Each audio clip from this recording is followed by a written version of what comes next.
অজুহাত দেওয়া অনেক সহজ। আজকে শরীর ভালো নেই, তাই কাজটা করব না। আজকে অনেক ক্লান্ত লাগছে, পড়াশোনা করতে ইচ্ছা করছে না একদমই।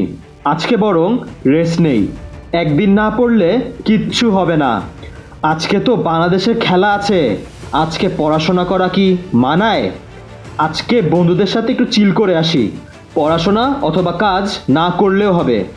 এভাবে তুমি একের পর এক অজুহাত দিয়েই চলেছ, আর কাজকে ফাঁকি দিয়েই চলেছ। এর ফলে সবচেয়ে বড় ক্ষতি কার হবে জানো? তোমার নিজের।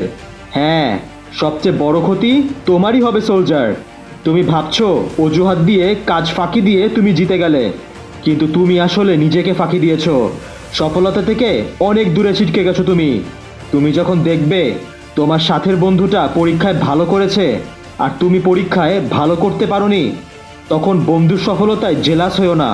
কেননা তোমার বন্ধু দিনরাত পরিশ্রম করেছে, সারাক্ষণ পড়াশোনা করেছে সে, আর তুমি অজুহাত দিয়ে সময় নষ্ট করেছো। তাই সোলজার, সফল যদি হতে চাও, নিজের কাঙ্ক্ষিত লক্ষ্য যদি অর্জন করতে চাও তুমি, তাহলে আজকে থেকেই অজুহাত দেওয়া বন্ধ করো। সকল ধরনের অজুহাতকে গলা টিপে মারো, কঠোর পরিশ্রমী বানাও নিজেকে, সাফল্য আসবেই।